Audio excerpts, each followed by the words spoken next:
se vuoi libertà c'è Radio Libertà.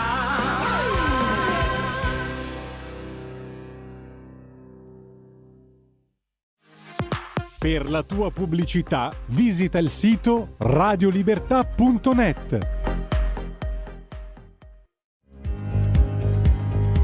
Va ora in onda la rassegna stampa.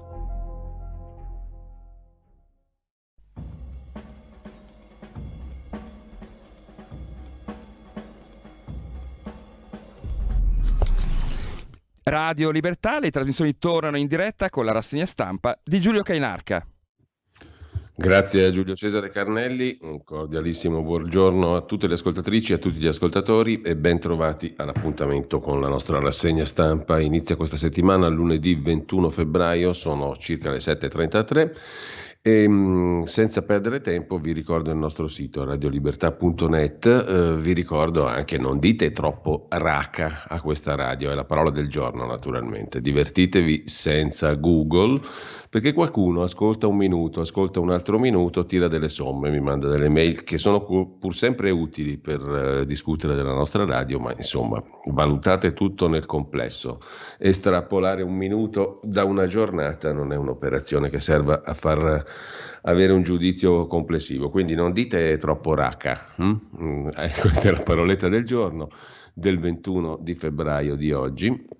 Intanto, come al solito, vi ricordo il nostro sito, ve l'ho già detto, radiolibertà.net, lì trovate anche la modalità per sostenerci, quanto mai opportuno, in questo viaggio periglioso lungo i sentieri della libertà 2022. Intanto, dicevamo, andiamo a vedere anche le notizie naturalmente del giorno. In primo piano c'è l'Ucraina, allarme degli Stati Uniti, mediazione di Macron, secondo la rete americana CBS l'ordine è invadere. L'emittente statunitense ha citato informazioni di intelligence sempre di origine americana, ovvero statunitense, la diplomazia è al lavoro, Macron e Putin lavorare per il cessate il fuoco nel Donbass, dicono entrambi i presidenti. Il presidente ucraino Zelensky sostiene il cessate il fuoco immediato, 40.000 i profughi, scrive ancora l'agenzia ANSA, fuggiti dal Donbass e giunti nella regione russa di Rostov. Il presidente statunitense Biden ha cancellato il viaggio nella sua Wilmington. Una telefonata a Berlusconi-Draghi invece è il secondo titolo dell'ANSA. Garantisco stabilità al governo, ha detto Berlusconi in un lungo colloquio con il presidente del Consiglio. E poi la terza notizia di cronaca, il rogo sulla nave, un morto, trovato vivo uno dei dispersi, 10 passeggeri sono ancora dati per dispersi, in mattinata salvato un uomo, avrebbe detto ai soccorritori di aver sentito altre voci sul traghetto, un giovane bielorusso, 21enne, incredibilmente quasi illeso, portato in salvo e un corpo carbonizzato trovato dentro uno dei camion che erano nella stiva del traghetto che ancora brucia. Questo è il bilancio al termine del terzo giorno di soccorsi in mare per spegnere le fiamme e trovare superstiti a bordo dello Euroferry Olympia, il traghetto della Grimaldi, devastato da un incendio scoppiato nella notte tra giovedì e venerdì a poche miglia a nord di Corfù, nella rotta dalla Grecia a Brindisi, scrive l'agenzia ANSA in prima pagina. E sempre dall'agenzia ANSA poi andiamo a vedere anche gli altri titoli. Mascherine al chiuso e pass restano.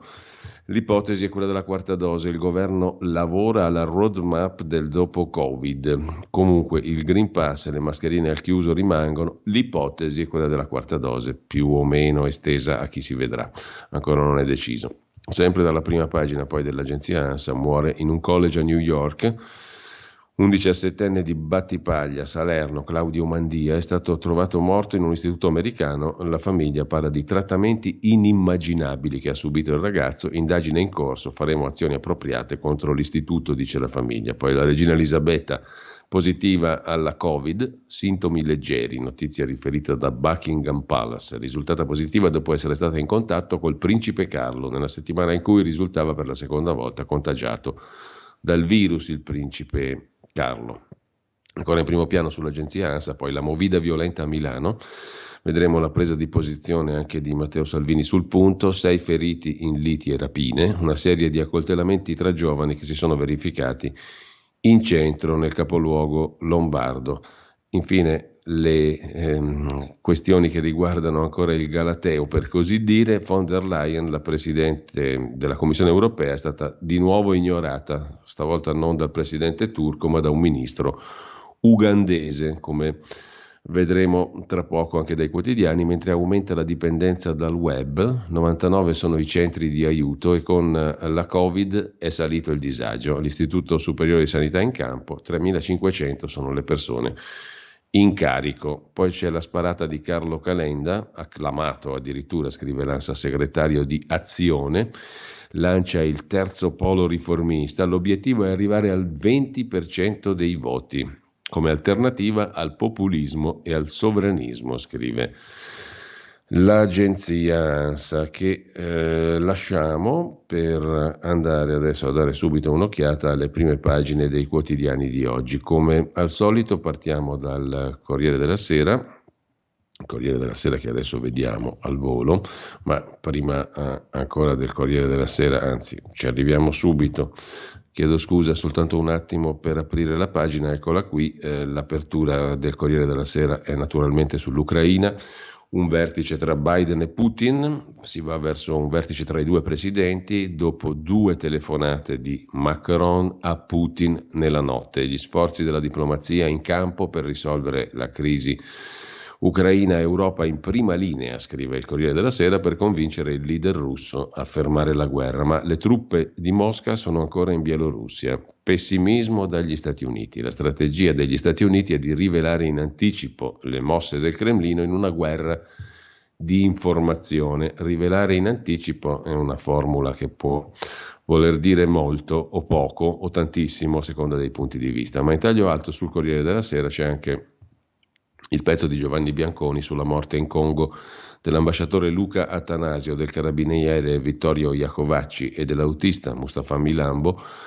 ammazzati a Goma sul confine orientale del Congo, sono morti per $50.000. I banditi che assalirono il convoglio la mattina del 22 febbraio del 2021 pretendevano quella cifra che i passeggeri non avevano, scrive Giovanni Bianconi in prima pagina sul Corriere della Sera. Gli ultimi istanti di Luca Attanasio, il rapimento, 4 colpi fatali. L'inchiesta ha portato ad appurare che i banditi volevano $50.000 e il convoglio non li aveva. A quel punto l'imboscata alle 2 macchine con a bordo 3 uomini bianchi si è trasformata in un sequestro a scopo di estorsione. Gli ostaggi servivano per ottenere un riscatto, l'azione è fallita con la sparatoria in cui sono rimasti vittima l'ambasciatore italiano e il carabiniere addetto alla sua sicurezza. I dettagli dell'agguato sono stati svelati dall'inchiesta della Procura di Roma a carico di Rocco Leone, il vice direttore del PAM, Programma Alimentare delle Nazioni Unite,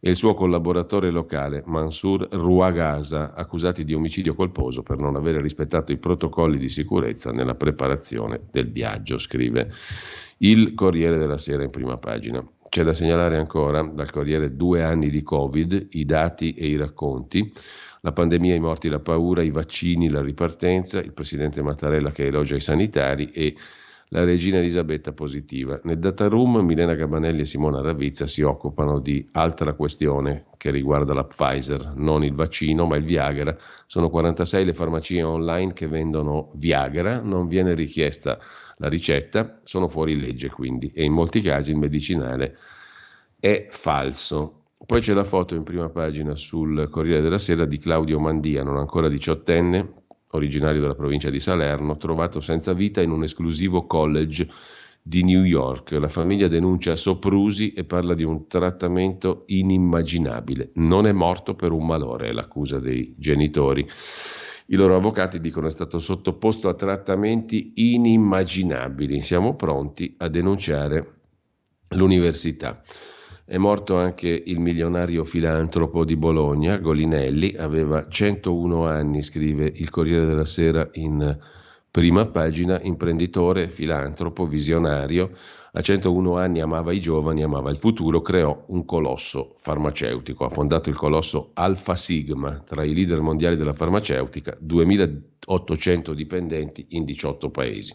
Negli ultimi anni l'imprenditore Marino Golinelli, che è morto ieri a Bologna a 101 anni, si era dedicato a iniziative filantropiche. E lasciamo il Corriere della Sera, come tutti i lunedì, con la rubrica dell'insegnante e scrittore Alessandro D'Avenia, L'ultimo banco, oggi intitolata Ministero dell'Ostruzione, che parte dalle occupazioni scolastiche da parte degli studenti in questa settimana. Buongiorno professore, nel nostro liceo la protesta si è tramutata da occupazione in autogestione dopo un impegnativo dialogo con la nostra dirigente scolastica. Benché siamo riusciti a far trasparire i nostri disagi anche a livello mediatico, mi chiedo se le promesse concesse non siano altro che un sedativo per poi lasciar tornare tutto come prima. Per questo le scrivo. Volevo chiederle un consiglio su come riuscire a far sì che queste voci non si spengano con la fine delle occupazioni, ma scalfiscano anche solo la superficie dei problemi del sistema scolastico.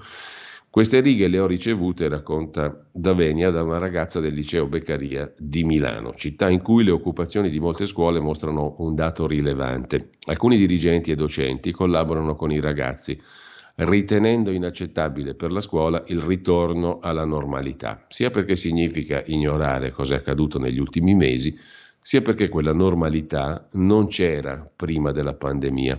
Questa collaborazione trasforma l'occupazione in co-gestione. Gli adulti sono necessari.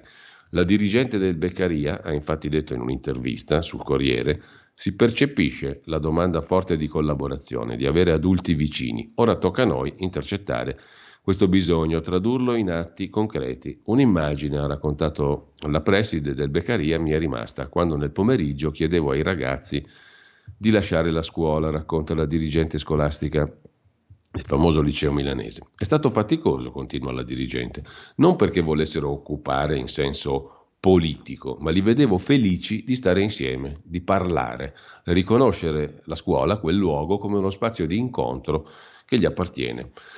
Parole profetiche, commenta Alessandro D'Avenia. I ragazzi non occupano la scuola, ma si occupano della scuola, non sequestrano lo spazio pubblico, lo liberano rendendolo relazionale. Non sono rivoluzionari, ma riformatori. La salute di un paese non si misura dal suo PIL, ma dai due luoghi in cui ci si prende cura della vita, le scuole, gli ospedali. Il ministero non deve essere un ministero dell'ostruzione invece che dell'istruzione. Così, in estrema sintesi, per chiudere la prima pagina del Corriere della Sera. Chiudiamo la prima pagina del Corriere della Sera, apriamo Repubblica, andiamo a vedere rapidamente il primo piano di Repubblica, dedicato anche qui alla Ucraina e al fatto che siamo sull'orlo della guerra, come titola appunto il quotidiano diretto da Maurizio Molinari. Per i media americani i comandanti russi hanno già ricevuto l'ordine di invadere. Biden, il presidente degli Stati Uniti, riunisce il Consiglio di sicurezza nazionale, 2 le telefonate Macron-Putin. La Russia lascia 30.000 militari operativi in Bielorussia. Grande fuga dal Donbass, già 40.000 profughi hanno oltrepassato il confine. Così Repubblica. E poi c'è una lettera del segretario del PD Enrico Letta che sulla fine della vita propone al Parlamento di decidere subito, anzi intima, chiede al Parlamento di decidere subito. Una politica fuori dal tempo, un Parlamento lontano dalla società. Nella rappresentazione della crisi dei partiti sempre più spesso si accompagna una critica più fondata di scarso ancoraggio alla realtà. Tutto intorno cambia e si trasforma, insomma la premessa è questa e la proposta di Letta, la richiesta del segretario del PD, il Parlamento decida subito sulla fine della vita. Un'altra notte di coltelli a Milano, titola ancora Repubblica in prima pagina, e allarme violenza. Che a Milano l'aria si fosse riempita di violenza si era capito da Capodanno. Nella notte delle 5 aggressioni a sfondo sessuale ai danni di 10 ragazze, finite in mezzo a branchi fuori controllo in Piazza Duomo. Le 6 settimane successive sono state contrassegnate da sparatorie, scrive Repubblica. Da Repubblica ci spostiamo in prima pagina sulla Stampa. La Stampa di Torino che apre anch'essa naturalmente con l'Ucraina, ma con le parole di Kamala Harris, la vicepresidente degli Stati Uniti. Putin ha ordinato l'invasione, ha già deciso e l'Europa è sull'orlo del conflitto, dice la vicepresidente degli Stati Uniti. In Bielorussia restano 30.000 uomini, mentre Macron al telefono con Putin è stato 2 ore, propone di evitare l'escalation in Ucraina, ma lo spazio per la diplomazia adesso si restringe. Parla Di Maio, il ministro degli esteri, il dialogo è l'unica soluzione. E poi c'è la guerra dei bambini in primo piano sulla stampa, nel Donbass anche i minori nelle esercitazioni militari. C'è poi una storiaccia che poi vedremo più in dettaglio che riguarda il Credit Suisse. Gianluca Paolucci se ne occupa nell'inchiesta messa in prima pagina sulla stampa, ma anche su Repubblica c'è un articolo, sebbene con minore evidenza.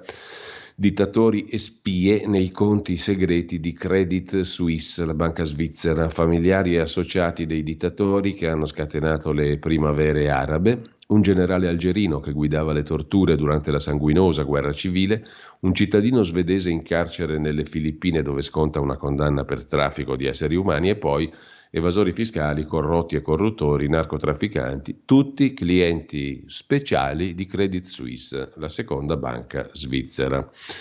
In primo piano poi anche l'evasione fiscale, lo Stato rinuncia a 5 miliardi, scrive sulla stampa Luca Monticelli, l'Agenzia delle Entrate ha stimato 5 miliardi in meno di gettito dalla lotta all'evasione fiscale rispetto all'anno scorso. Il nuovo budget indica nel 22 incassi per 10,3 miliardi, nel bilancio preventivo del 21 si pronosticavano 5 miliardi in più. Ma anche la stampa si dedica in prima pagina alle rapine e agli agguati a Milano, un'altra notte di aggressioni, gioventù violenta, risse, aggressioni e rapine. Nel sabato milanese, nelle strade della Movida, protagonisti giovanissimi, ragazzi accoltellati in zona Corso Como, una delle peggiori da quel punto di vista in tutta la città. Lucetta Scarafia, intellettuale cattolica, dibatte sulla scuola perché non accetto quelle pance nude delle studentesse che vanno vestite come sulla via Salaria, per dirla con una professoressa antiquata naturalmente. E con questo lasciamo anche la prima pagina della stampa. Non si può non citare ovviamente la virologa Antonella Viola che continua con la sua collaborazione molto feconda con la stampa di Torino, l'Italia, il virus, i nostri anziani. Lasciamo con questo, dicevamo, la stampa, andiamo a vedere subito anche la prima pagina della Verità di Maurizio Belpietro che apre con il pezzo del direttore sul ministro Speranza che dichiara guerra a Draghi, scrive la Verità. Perché? Perché propone Green Pass eterno e dosi per tutti. A 2 anni dal primo contagio, nessuna autocritica, censura la Verità. Il Premier spinge sulle riaperture, il ministro non ammette alcun errore, il ministro Speranza, e fa capire che vuole mantenere il lasciapassare per imporre la quarta somministrazione generalizzata. Ma agli altri partiti va bene così? E l'esecutivo nega fondi al vaccino italiano che può eliminare i booster, cioè i richiami, scrive Maurizio Belpietro in prima pagina sulla Verità. Il pezzo di commento prosegue a pagina 3, Speranza, di cui la Verità continua a dire raca di Speranza è uno dei punti fermi della Verità di Belpietro. Speranza sogna mascherine e pass a vita. Il ministro a Repubblica si autoassolve per gli errori di questi 2 anni di pandemia, annuncia un altro richiamo per tutti e che le protezioni resteranno, anche se lo stato d'emergenza non sarà prorogato. Così va allo scontro frontale con Mario Draghi. L'altro pezzo è quello di Francesco Borgonovo, chiedono fiducia cieca sui vaccini e poi diffidano del siero made in Italy. Ignorati gli studi di Maurizio Federico, ricercatore dell'Istituto Superiore di Sanità, che ha ideato un farmaco valido contro ogni variante. Ci sono vincoli di finanza pubblica, obietta il sottosegretario alla Salute Costa. Poi alle 9.30, come tutti i lunedì, sarà con voi Francesco Borgonovo qui su Radio Libertà. In primo piano sulla Verità di stamani poi Mattarella che loda i nostri medici, ma resta l'agonia dei sospesi guariti, scrive Daniele Capezzone, i medici tornano commoventi eroi, ma senza vaccino non lavorano. Da Mattarella in giù pioggia di messaggi di solidarietà retorica per la giornata del personale sanitario, peccato però che i medici siano costretti a farsi inoculare anche se guariti dall'infezione. In primo piano, primissimo piano sulla Verità di oggi, l'intervista di Fabio Dragoni al senatore leghista Alberto Bagnai, responsabile economico della Lega, che avverte il governo, l'emergenza è finita, deve cambiare il metodo. Poi leggiamo l'intervista e tra l'altro il professor Bagnai avrà una rubrica fissa qui anche a Radio Libertà a partire presumibilmente, se ce la facciamo, dalla prossima settimana, il lunedì. nella fascia o della seconda mattinata o del primo pomeriggio, poi vedremo. Comunque quel che è certo è che, e ne siamo molto felici, il senatore Bagnai avrà con noi appunto una nuova rubrica che presenteremo come si deve appena sarà messa in palinsesto definitivamente. Comunque questione di giorni. Intanto emergenza finita, cambi il metodo, dice il professor Bagnai, la maggioranza non è unanimità. E sul fisco discutiamo. Il professor Bagnai, senatore Bagnai, responsabile economico della Lega, spiega la genesi dell'attuale situazione economica e manda un messaggio politico al governo. La maggioranza non vuol dire unanimità, a emergenza finita deve cambiare il metodo, è il Parlamento a indirizzare l'azione del governo. Tra le interviste del lunedì, quella a Stefania Craxi, quanta ipocrisia su Mani Pulite dopo 30 anni, dice Craxi alla Verità. Il capo di Federacciai Banzato, siamo pieni di ordini ma coi forni spenti, a pagina 9. L'intervista al presidente di Federacciai da parte di Giulia Cazzaniga. Alessandro Banzato, presidente oltre che di Federacciai anche del Petrarca Rugby, dice alla Verità siamo costretti a spegnere i forni anche se siamo pieni di ordini. Il costo dell'energia è esorbitante, il governo ci metta nelle condizioni di non lavorare a singhiozzo. Qui si rischia il lockdown produttivo. Abbiamo abbandonato il nucleare, fatto tante scelte sbagliate, oggi ne paghiamo il conto e siamo tenuti in scacco dalla minoranza del no. A proposito di interviste, poi la vediamo meglio anche questa, c'è l'intervista di Carlo Cambi al sottosegretario all'agricoltura, il leghista Gianmarco Centinaio. L'Europa parla tanto d'ambiente ma rovina la nostra agricoltura, fanno passare come salutari i cibi prodotti dalle multinazionali e intanto bollano come nocivi quelli italiani. Sulle spiagge lo Stato ha cambiato le condizioni, ora dice ai balneari tra un anno a casa, non si può, rivedremo la legge sulle concessioni balneari in Parlamento, dice Centinaio intervistato da Carlo Cambi. Ma c'è da citare anche l'intervista al generale Mario Arpino, nessuno è disposto a morire per l'Ucraina, dice il generale Arpino ad Antonio Di Francesco. Gli Stati Uniti non verranno a combattere per il Donbass. Putin lo ha capito e si accontenterebbe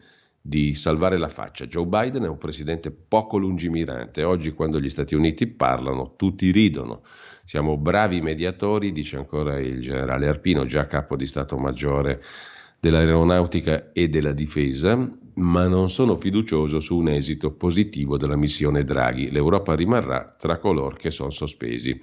Sulle questioni di politica estera anche Stefano Graziosi, sempre dalla Verità di oggi. Kamala Harris butta benzina sul fuoco e parla di reale rischio di guerra in Europa. Secondo l'intelligence statunitense i generali russi avrebbero ricevuto l'ordine di attaccare l'Ucraina. Macron ha chiamato Putin per scavalcare Draghi, ma la Russia ribadisce non c'è nessun piano di invasione. Il presidente ucraino Zelensky invoca le sanzioni e chiede il cessate il fuoco nel Donbass. Londra si allinea a Washington e dice anche la Gran Bretagna si va verso il peggior scontro dal 1945. In primo piano ancora sulla Verità di stamani va segnalato il pezzo di Laura Della Pasqua sulla questione dell'energia, i no verdi, le illusioni e gli errori, così siamo arrivati alla canna del gas, la grave crisi energetica che investe l'Europa e l'Italia ha origini contingenti ma anche radici profonde. Ecco cosa sta mettendo in crisi le nostre aziende, facendo saltare per aria molti distributori di energia strangolati dall'inflazione da shock di offerta, tra antichi no ideologici, una strutturale dipendenza dall'estero e sogni europei che diventano incubi. A chiudere la cartolina di Mario Giordano. Caro John Elkann, lei è italiano o è olandese a proposito della natura fiscale della Fiat sostanzialmente, mentre c'è anche il dizionario di Silvana De Mari che racconta un paio di cose sul suo processo. È iniziato a Torino, il processo in secondo grado, in cui devo rispondere di diffamazione ai danni del circolo LGBT intitolato all'attivista Mario Mieli, che nei suoi scritti sosteneva la pedofilia. Tutto si gioca attorno alla definizione della stessa parola. Il 18 marzo la sentenza in primo grado, ho dovuto sborsare in tutto 12.000 euro. Scriveva Mieli, noi sì possiamo amare i bambini, desiderarli eroticamente, così racconta della propria vicenda giudiziaria, il proprio processo per le idee sul Circolo Mieli, Silvana De Mari. Detto questo, sfogliando rapidamente le pagine interne della Verità di oggi, oltre alle interviste e agli articoli già citati, vi segnalo pure una questione dedicata alle multe, spremuti e mazziati. Titola La Verità, il pezzo di Roberta Spinelli, multate chi ci fa le multe. Metà degli incassi dalle sanzioni, dalle multe, devono essere spesi per la sicurezza, ma molti comuni non se ne preoccupano e continuano a farla franca, con un'intervista al consigliere delegato ai rapporti istituzionali di Asso Segnaletica, Anima Confindustria, Paolo Mazzoni. I buchi di bilancio hanno la precedenza sulle buche stradali che i comuni dovrebbero invece riparare. La Ragioneria dello Stato non si muove, anche se la Corte dei Conti comunica le irregolarità. Le multe vanno utilizzate per quello. Chiudiamo con il grano saraceno di cui si occupa la nostra Gemma Gaetani. È il re delle farine grazie a Venezia. Fu la Serenissima a portarlo in Europa nel tardo Medioevo. La Valtellina è il suo habitat ideale del grano saraceno, privo di glutine, indispensabile per i celiaci. Le sue proteine aiutano la mente e le difese immunitarie. Taragna, nera, chisceux, fanzelti, il viaggio nelle polente del nord, a pagina 19 della Verità di oggi. Ogni regione di montagna ha la sua specialità, quella più diffusa nell'Alta Lombardia, rigorosamente col formaggio casera. Chi la vuole più nutriente sostituisce la panna all'acqua oppure aggiunge le patate, in modo in cui fare la polenta con il grano saraceno, che non è niente male. Lasciamo con questo La Verità, andiamo a vedere velocemente le altre prime pagine, poi ci sono diversi articoli che vale la pena leggere oggi. Libero apre la sua prima pagina con Andrea Crisanti, un'intervista di Pietro Senaldi al professor Crisanti. Più sicuro aprire ora che questa estate. A giugno, dice il professor Crisanti, l'effetto dei vaccini si attenuerà, il virus non scomparirà, ma colpirà soltanto i fragili con 40.000 morti ogni anno. Il ministro Speranza contro Draghi dice che i divieti vanno mantenuti.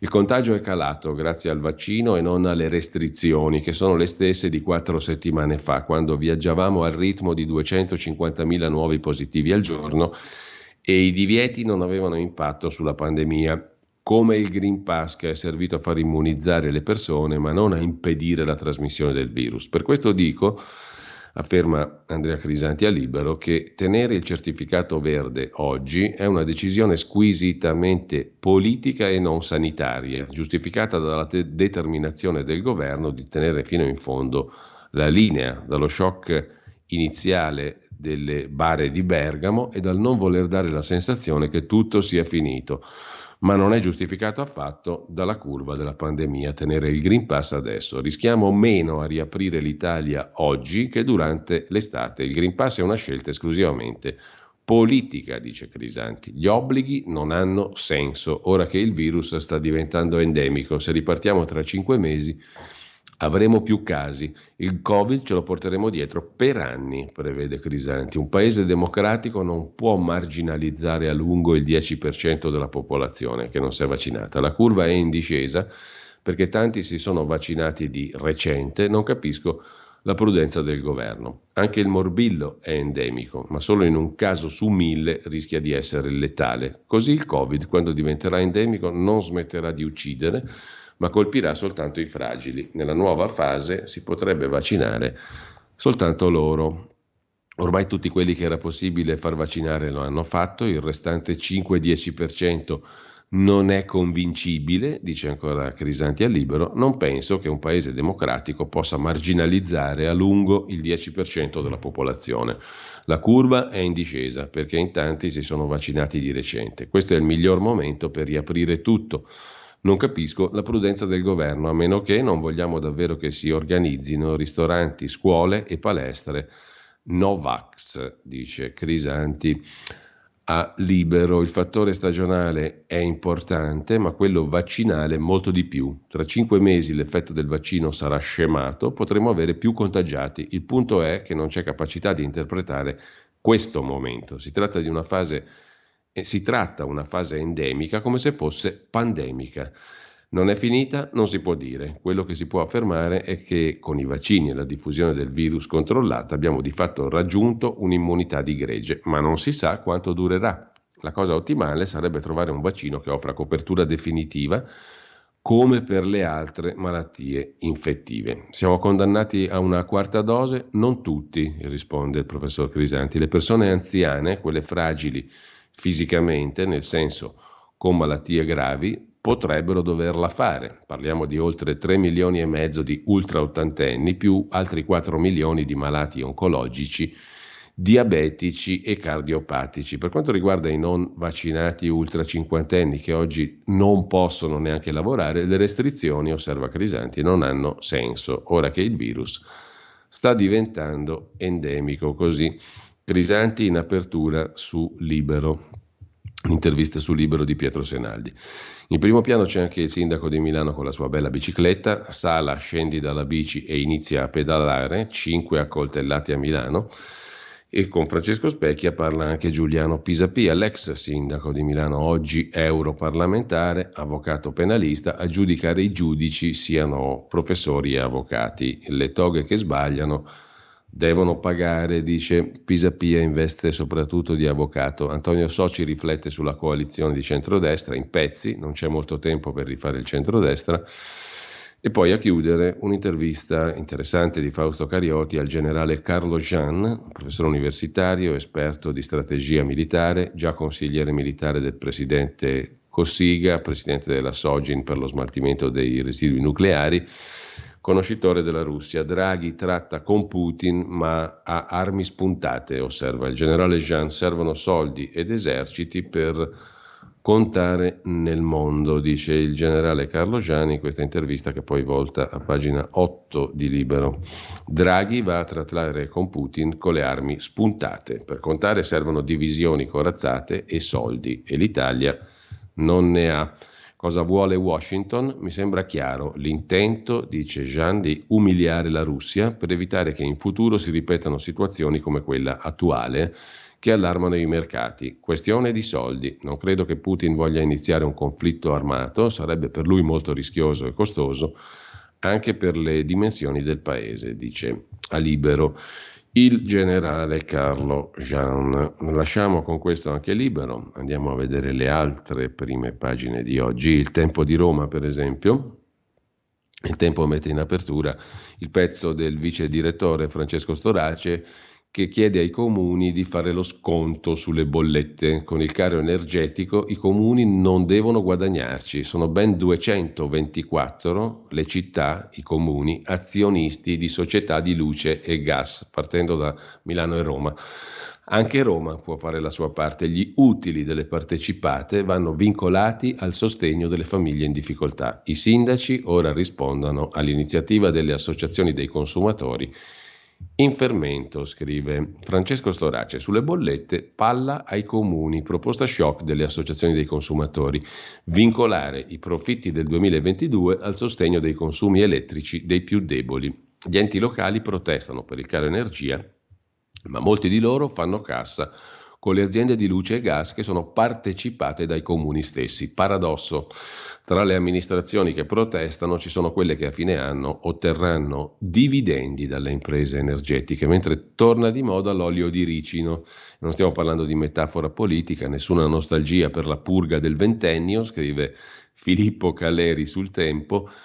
Il ministro Cingolani vuole l'olio di ricino per alimentare i camion. Dalla pianta si estrae un carburante che riduce fortemente le emissioni di CO2 e che può essere adoperato sui motori tradizionali. Cambio di reputazione per questa sostanza. Dopo 100 anni il governo Draghi punta sull'olio di ricino per finalità economiche. È un elemento della produzione di saponi e di lubrificanti. Si coltiva in terreni desertici e non ruba spazio alle colture. Insomma, ha un sacco di potenzialità l'olio di ricino. Mentre sempre dalla prima pagina del Tempo di Roma, flop delle linee S a Roma, buttati 30 milioni di euro. Il servizio in supporto dell'ATAC durante l'emergenza pandemica non è mai decollato. Chiudono per inutilità le linee di trasporto S che erano state istituite per aiutare ATAC. Erano 13 linee messe in strada nell'aprile dello scorso anno per ridurre gli affollamenti sugli autobus in tempi di pandemia, ne restano solo 2, ma intanto abbiamo speso 30 milioni di euro. Niente è gratis nella meravigliosa Repubblica Italiana. Lasciamo il Tempo e andiamo a vedere invece anche il Giorno, il quotidiano nazionale, Giorno, Nazione, Resto del Carlino. Due gli argomenti principali: il conflitto mondiale, così il rischio di conflitto mondiale sottolineato da Stati Uniti e Unione Europea, dal Premier Johnson a Kamala Harris, la vicepresidente americana. I leader temono una guerra in Ucraina paragonabile a quella contro Hitler. Ma è davvero così? La NATO non interverrà, però la situazione potrebbe sfuggire di mano, sostiene un esperto interpellato dal Quotidiano Nazionale. L'articolo di fondo, firmato da Cesare De Carlo: non è Putin il vero nemico dell'Occidente, la Cina è il nemico e la nostra miopia. Per comprendere la crisi ucraina ed esorcizzare lo spettro di una seconda guerra europea dopo quella per il Kosovo 1998, bisogna partire dall'Italia e risalire a 20 anni fa. Capo del governo Berlusconi, padrone di casa di un summit a Pratica di Mare, da una parte i leader della NATO, dall'altra Vladimir Putin, che 3 anni prima era stato investito della successione da uno stanco Boris Yeltsin. Ne venne fuori un documento storico, epitaffio della guerra fredda, con una visione grandiosa che aveva animato Berlusconi, un'integrazione più profonda della Russia post-comunista nell'Occidente, nell'Europa. Un altro ancoraggio all'Europa libera, dopo che nel 1997 era stata accolta nel G7 la Russia, ribattezzato G8. In quel maggio del 2002, col vertice di Pratica di Mare, sembrava avessimo guadagnato un nuovo amico. E allora, è possibile che sia proprio Putin a minacciare la nostra sicurezza? Ai noi sì, ma la colpa non è sua, non del tutto. In fin dei conti, scrive Cesare De Carlo sul Quotidiano Nazionale, la NATO lo ha accerchiato, allargandosi all'intero ex patto di Varsavia. La colpa è della nostra miopia. In questi anni non abbiamo visto che il nemico naturale non era la Russia post-comunista, era la Cina ancora comunista. È stata la Cina a strangolarci economicamente, a infettarci coi suoi virus, ad avvelenare l'aria che respiriamo. 20 anni fa la Cina sembrava solo un grande mercato dove produrre a prezzi stracciati. Era appena stata cooptata nell'Organizzazione del Commercio, la World Trade Organization, ma a Pratica di Mare non si parlò di economia, si parlò di terrorismo islamico. Un anno prima c'era stato il doppio attacco a New York e Washington. Questa era la priorità. Oggi le priorità di Stati Uniti ed Europa sembrano non coincidere più con quelle della Russia, anzi nemmeno quelle di Stati Uniti ed Europa, e lo dimostrano i toni discordanti fra Stati Uniti ed Europa. Isterici quelli di Biden, proteso a recuperare una credibilità compromessa dalla disonorevole fuga dall'Afghanistan. Mediatori quelli dell'Europa. Putin, conclude Cesare De Carlo sul Quotidiano Nazionale, ha in mano il rubinetto energetico. A differenza degli americani, gli europei sono russo-dipendenti, il che significa che se non vorranno suicidarsi difficilmente andranno al di là di sanzioni simboliche e cercheranno di scongiurare l'asse sino-russo, ovvia conseguenza della politica americana. Un nemico alla volta, insegnavano i romani, ma Biden non conosce la storia, scrive in prima pagina sul Quotidiano Nazionale Cesare De Carlo. L'altro tema messo in primo piano è quello relativo alla notte di paura a Milano, accoltellamenti, rapine fra giovani, ma da Bologna a Roma troppo spesso il divertimento sfocia in violenza. Ma è movida o è guerriglia? Così sul Quotidiano Nazionale. Dal Quotidiano Nazionale passiamo al Giornale di Augusto Minzolini, andiamo rapidissimi. Il titolo principale: guerra imminente, la crisi ucraina e gli Stati Uniti che dicono che Putin ha dato l'ordine di invadere. Mosca ha deciso, ricreerà l'impero, scrive il Giornale, che abbraccia la tesi statunitense. Sinistra e toghe è l'altro argomento, insieme ai ballottaggi, referendum sotto l'ombrellone il 12 giugno. Il ministro dell'Interno Lamorgese pensa di accorpare il referendum ai ballottaggi per le amministrative del 12 giugno. Secondo il Giornale è l'estrema mossa della sinistra e dei magistrati che sperano nel bel tempo affinché il quorum sui referendum non venga raggiunto. A proposito di magistratura, Francesco Boezzi intervista Gherardo Colombo sul giornale di oggi. Noi PM forse abbiamo fatto errori, ma i media hanno creato mostri, dalle monetine a Craxi, criticate allora come oggi, al neogarantismo a targhe alterne. Gherardo Colombo, ex PM del Pullman di Pulite, traccia un bilancio dei 30 anni passati da Tangentopoli, fra sincera autocritica e un monito. Evitiamo il negazionismo sulla corruzione. Dopodiché Berlusconi sente Draghi, per la stabilità garantisco io, ha detto Silvio Berlusconi. Marcello Zacchè invece si occupa dei danni dell'inflazione, una tassa nascosta sui risparmi che costa 80 miliardi. In questo momento, con l'inflazione al 4,8%, anche semplicemente lasciare i soldi sul conto corrente significa farseli mangiare.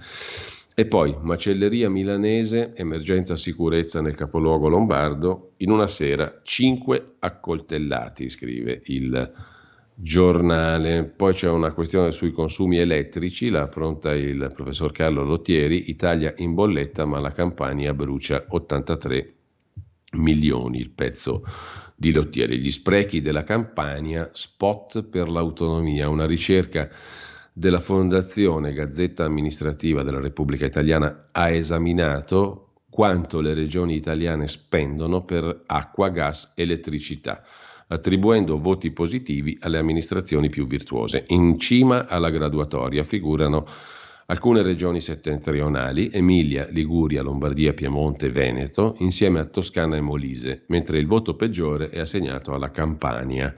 In particolare, nel 2020 la regione guidata da De Luca ha speso ben 83.900.000 euro per l'energia elettrica. L'Emilia Romagna soltanto 2 milioni.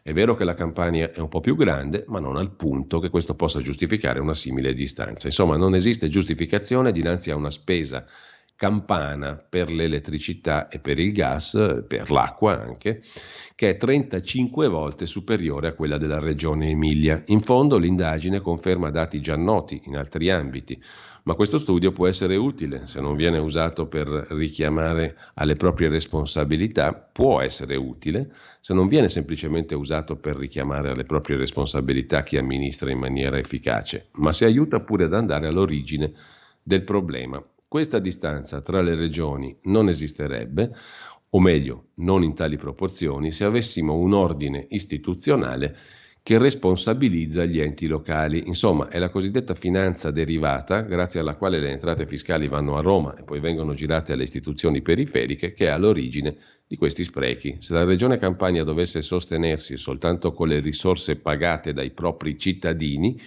questo introdurrebbe un freno a ogni spesa facile, a ogni cattiva gestione, a ogni inefficienza. Insomma, federalismo fiscale, autonomia tributaria delle regioni per mettere fine al magna magna, scrive anche Carlo Lottieri. Lasciamo con ciò anche il giornale.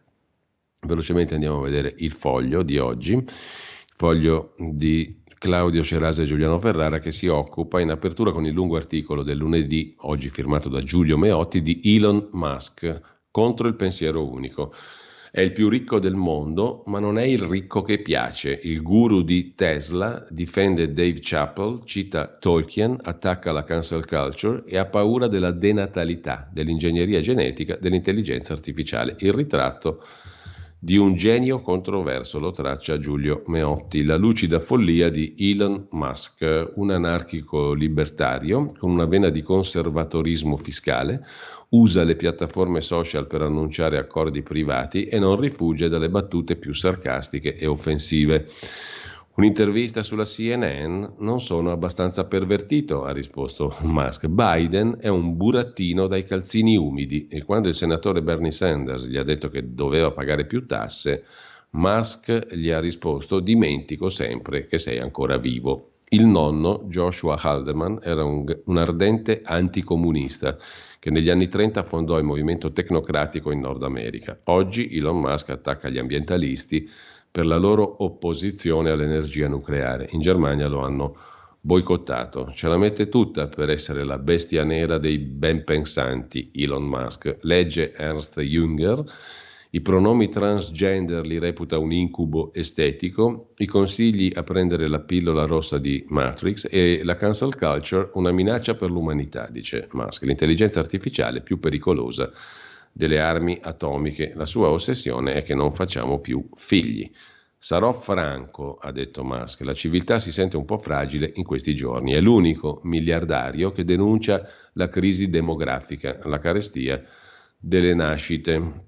Insomma, un miliardario che non piace però, è il più ricco del mondo, ma non è il ricco che piace.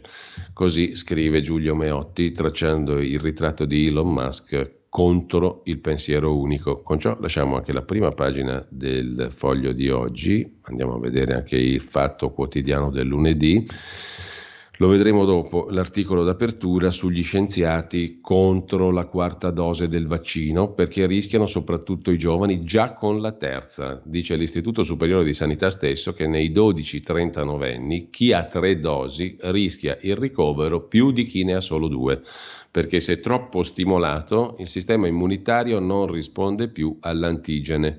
Garattini, Galli, Cassone, 3 professori critici sull'idea del governo di quarta dose. Intanto Green Pass e tamponi allontanano i turisti dall'Italia. Di spalla rispetto all'argomento principale il Fatto Economico del lunedì, che si occupa di fusione nucleare, mini reattori. È già troppo tardi per la transizione.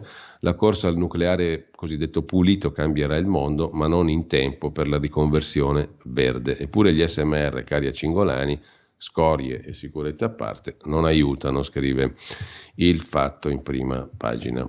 La frase sopra la testata, la frase del giorno: 2 anni fa i primi focolai di Covid-19 a Codogno e Vo Euganeo, anche la notizia di un morto ci impressionava, ora sono 2000 a settimana e non li nota nessuno. C'è poi la vicenda ucraina in prima pagina anche sul Fatto. Gli Stati Uniti sono sicuri che Putin attacchi, la Russia dice è falso, non avrebbe senso, ancora appelli, minacce e azioni diplomatiche, scrive il Fatto in prima pagina. Per la politica interna il delirio di Carlo Calenda, Azione, il suo partito a congresso, prendo il 20% e poi mollo tutto. Un'intervista a Danilo Toninelli, che si definisce l'ingenuo dei 5 Stelle, ma i Benetton non mi dimenticheranno. E poi l'inchiesta Mediapart, la testata francese che il lunedì collabora con il Fatto Quotidiano: l'Egitto cancella la necropoli per costruire una superstrada. Lasciamo con questo anche il Fatto, andiamo a vedere il Domani di Carlo De Benedetti, apertura in prima pagina sul 1992, i soldi e la politica sono fermi a Tangentopoli, che non è mai finita. Mani Pulite non ha messo fine ai finanziamenti illeciti alla politica, la differenza è che i magistrati oggi sono privi di strumenti per sanzionarli, scrive Giovanni Tizian nel lungo pezzo d'apertura, dove si accosta Salvini a Tangentopoli. Perché? Perché oggi i tesorieri di partito sotto processo per finanziamento illecito sono 2, quello della Lega e quello di Italia Viva, dei 2 Mattei, i 2 simpatici Mattei, simpatici moltissimo anche al quotidiano di Carlo De Benedetti. Mentre dal Domani vi cito un pezzo di Ferdinando Cotugno, siamo a pagina 7, sui nuovi materiali, ovvero sulle materie prime essenziali, le contestate miniere di litio decisive per la transizione ecologica, il progetto di una miniera in Nevada bloccato dalle proteste di ambientalisti e comunità native, vicende simili in Spagna, Portogallo e Serbia. Servono più siti per produrre batterie, ma nessuno li vuole. Le miniere sono considerate un affare da delocalizzare nel sud del mondo, scrive il Domani, che poi dedica un articolo alla Turchia che è messa male. Le proteste dei lavoratori sono un problema per Erdogan. Rider, operai, giornalisti, medici, negozianti sono scesi in strada per manifestare contro il caro bollette e l'inflazione altissima, la perdita di valore della lira turca. L'opposizione intanto cerca di sfruttare il malcontento in vista delle urne.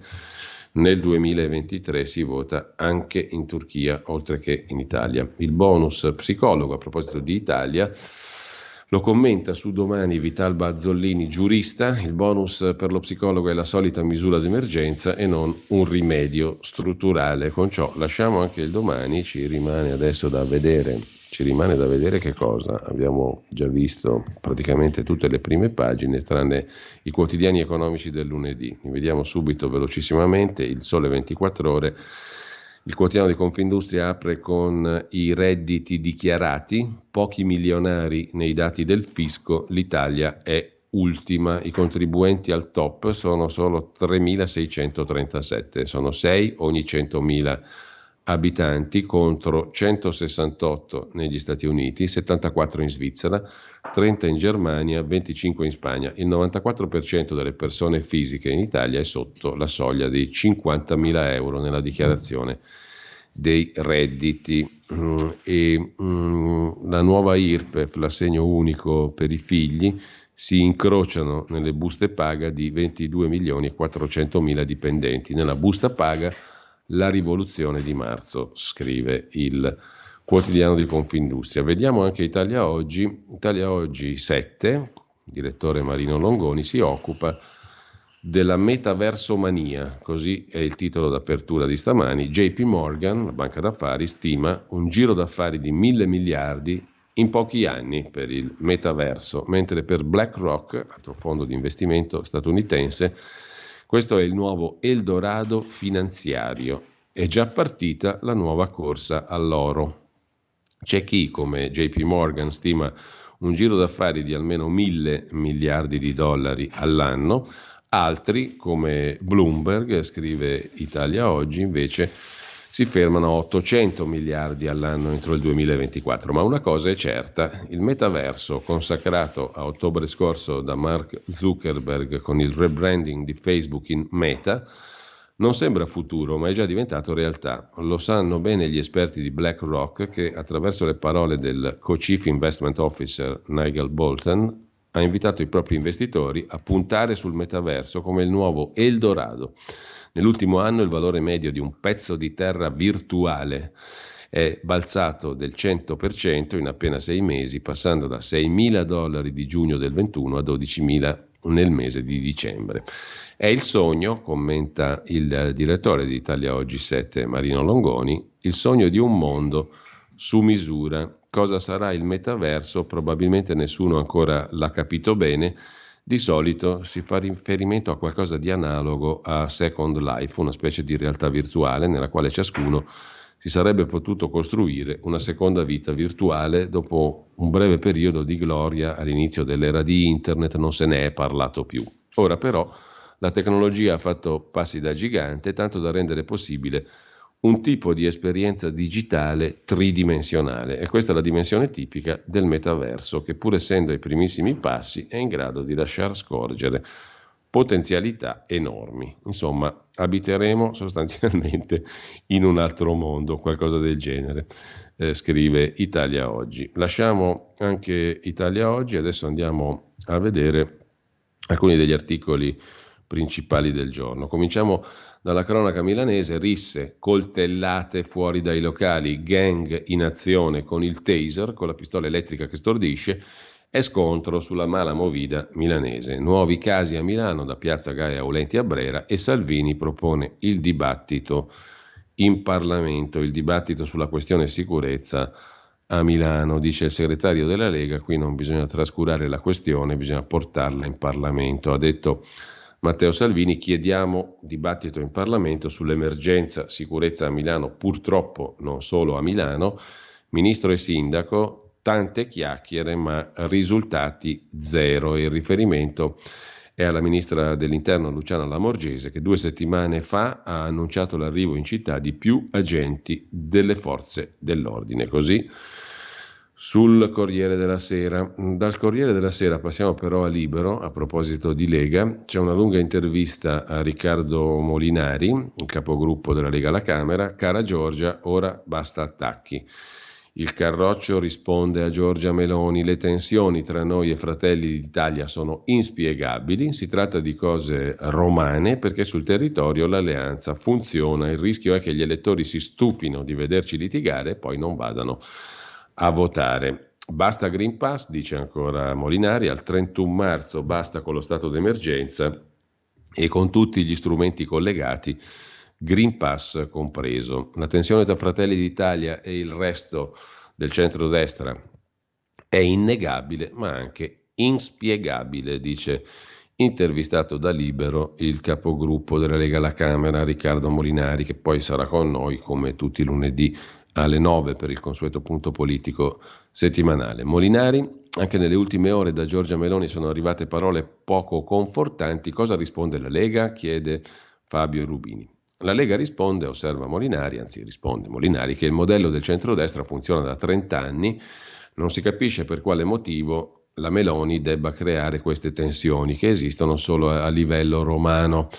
È da almeno un anno che Fratelli d'Italia pensa più ad attaccare la Lega che a fare le pulce alla sinistra. La strumentalizzazione del voto su Mattarella è stato soltanto l'ultimo episodio. Giorgia Meloni dice che non siamo noi che ci siamo alleati con la sinistra. Sta giocando a una semplificazione di una situazione complessa. Non ci si ricorda più, osserva Molinari, che quando la Lega ha deciso di entrare nel governo di unità nazionale, le regioni erano costrette a farsi dettare gli orari in diretta TV dal governo giallo-rosso e ci si è dimenticati che PD e 5 Stelle per mesi avevano spiegato agli italiani che la gente moriva di Covid per colpa dei governi di centrodestra in 14 regioni. Forse Meloni non si ricorda la campagna contro la Lombardia. L'alleanza col centrosinistra, a differenza di Fratelli d'Italia, che in Parlamento ha numeri limitati, noi siamo il secondo gruppo parlamentare. Questo comporta avere responsabilità nei confronti degli italiani. Dovevamo entrare per far sentire la voce degli imprenditori, dei lavoratori, dei territori che rappresentiamo, oltre a limitare l'azione dannosa di PD e 5 Stelle. Certo, osserva Molinari, la scelta più comoda sarebbe stata quella di star fuori e magari negare il Covid, come a volte sembra fare qualcuno, ma la richiesta dei nostri elettori era quella di intervenire e provare a migliorare le cose, non sentirsi dire che la sinistra è brutta e cattiva e lasciare tutto com'era, dice Molinari su Libero. Quanto alla questione dell'abolizione del Green Pass, Meloni dice che volete mantenerlo perché avete votato contro un ordine del giorno di Fratelli d'Italia che ne chiedeva alla fine bocciato in aula. Non è vero, risponde Molinari. La nostra posizione è chiara, al 31 marzo basta con lo stato d'emergenza e con tutti gli strumenti collegati, Green Pass compreso. Voler far credere agli elettori, solo per screditare la Lega, che sia un ordine del giorno a cancellare il Green Pass è una presa in giro colossale. Il Green Pass si toglie modificando le leggi e oggi in Commissione Affari Sociali ci saranno in votazione emendamenti della Lega per eliminarlo il 31 marzo. Quanto al rischio che ci si divida anche sui referendum, questo francamente è inspiegabile, continua Molinari. La riforma della giustizia era nel programma del centrodestra nel 2018. Questo gioco di distinguere sempre la propria posizione dal resto degli alleati, oltre a iniziare a stufare, rischia di scoraggiare gli elettori che alle prossime elezioni non voteranno né per la Lega né per Fratelli d'Italia, ma più probabilmente resteranno a casa, dice Molinari, perché stanchi di vederci litigare. Questo lo sanno i dirigenti locali di Fratelli d'Italia, che sono confusi da una strategia che non mi sembra molto saggia. Ci fermiamo un attimo, primo brano musicale e poi ritorniamo alla rassegna stampa di oggi. Stai ascoltando Radio Libertà, la tua voce libera, senza filtri né censure, la tua radio.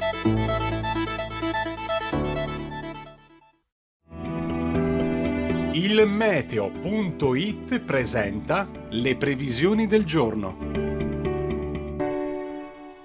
Inizio di settimana con un regime di alta pressione sull'Italia, anche se la presenza di venti umidi occidentali provocherà qualche lieve disturbo nuvoloso e locali fenomeni. Nella prima parte della giornata i cieli si presenteranno parzialmente o irregolarmente nuvolosi su tutto il territorio nazionale. Tuttavia non sono attese precipitazioni importanti, se non per qualcuna sull'arco alpino e sul medio-basso versante tirrenico. Nel pomeriggio situazione quasi del tutto invariata, possibile ancora qualche pioggia, soprattutto sui settori centro-meridionali tirrenici e interni. Le previsioni del Meteo.it tornano più tardi. Un saluto da Andrea Garbinato. Avete ascoltato le previsioni del giorno.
Tommy Dolce e Frank Sinatra, e ridiamo la linea alla nostra voce Giulio Cainarca.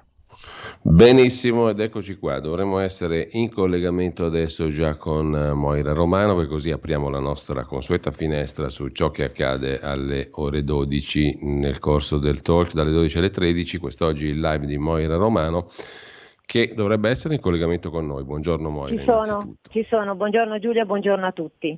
E allora, oggi è un argomento molto, molto rilevante, con un ospite che molti già conosceranno, ma che avrà modo di parlare diffusamente di una questione della quale tu ti occupi dalle 12 alle 13. Ce ne vuoi parlare, Moira? Assolutamente sì, quindi ospite su AdSby, non solo, poi ti dirò anche gli altri ospiti, perché quest'oggi parleremo spose e bambine. Quindi lei comunque è una giornalista parlamentare, responsabile del Dipartimento Immigrazione e Integrazione della Lega. E quindi niente, le farò tantissime domande perché ho veramente tante domande da fare, dopodiché interverrà invece Dalal Nabi, che racconterà la sua esperienza perché a 11 anni lei è stata venduta, e poi ci sarà come ultimo ospite Wanda Montanelli, che è una scrittrice. Lei ha scritto Sono soltanto una bambina, quindi una bella puntata ricca e molto interessante. Bene, Moira, ti ringrazio. L'appuntamento è alle ore 12, da non perdere veramente, perché c'è anche una testimonianza diretta molto importante che riguarda questo tema. A più tardi allora, e grazie mille. A più tardi, grazie per Grazie. l'ospitalità. Ciao, buongiorno a tutti.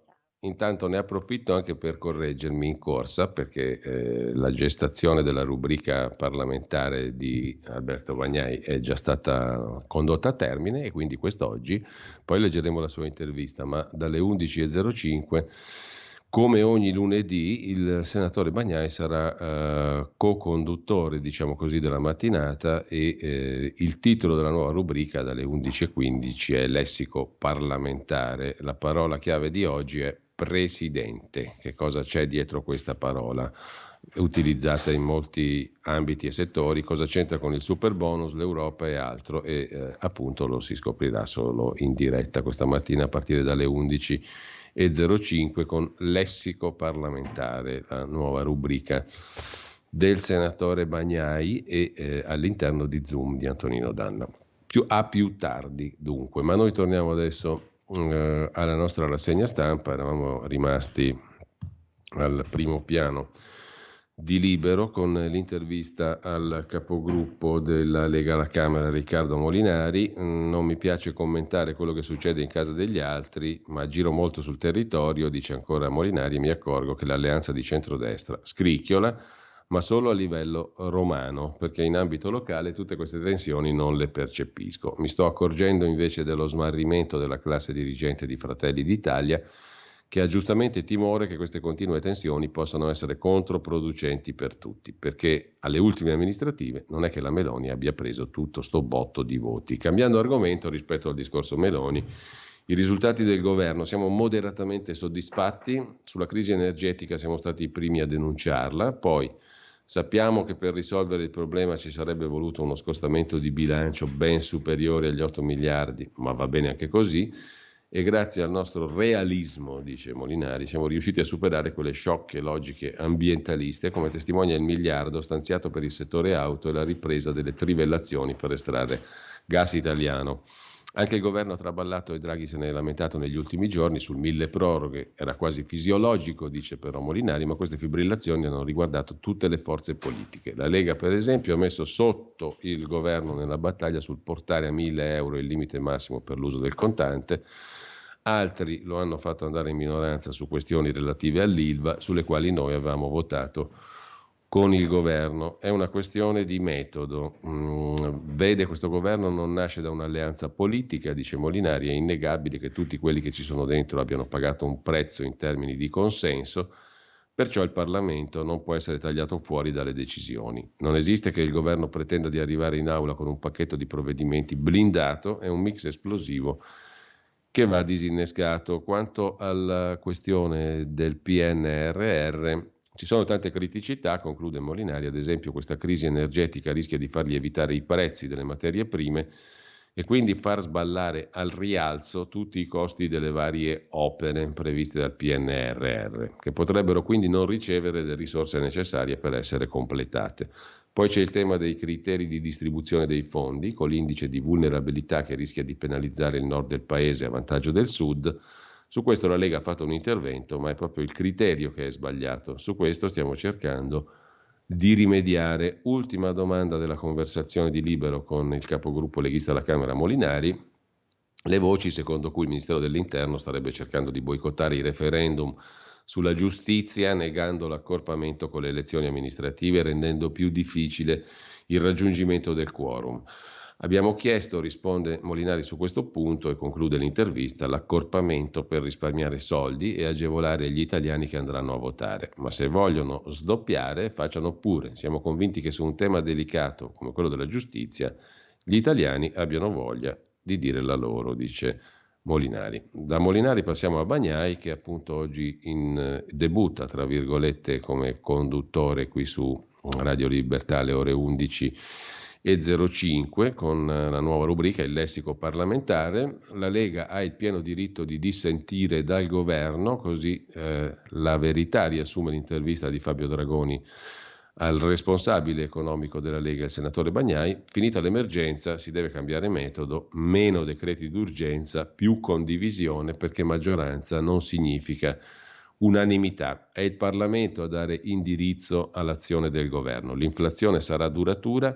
Sul Green Pass siamo stati i primi a suonare l'allarme. Il rallentamento è significativo, verosimilmente strutturale, si chiama shock di offerta, aumenta il costo delle materie prime, diminuisce la produzione. Ora anche il Fondo Monetario Internazionale attribuisce l'aumento dei prezzi alla distruzione di capacità produttiva, dice Alberto Bagnai, senatore della Lega, docente di politica economica e capo dipartimento economia della Lega, dopo aver presieduto la Commissione Finanze del Senato nella prima parte della legislatura, noto per 2 libri di successo, Il tramonto dell'euro e L'Italia può farcela. Bagnai anima ancora oggi il blog Goofinomics, è punto di riferimento di un dibattito molto partecipato. Chiedergli perché il PIL abbia diminuito il suo tasso di crescita è la cosa più naturale del mondo. Purtroppo, risponde Bagnai, c'è un atteggiamento culturale comune agli ultimi governi, quello della distruzione creatrice, della crisi come opportunità.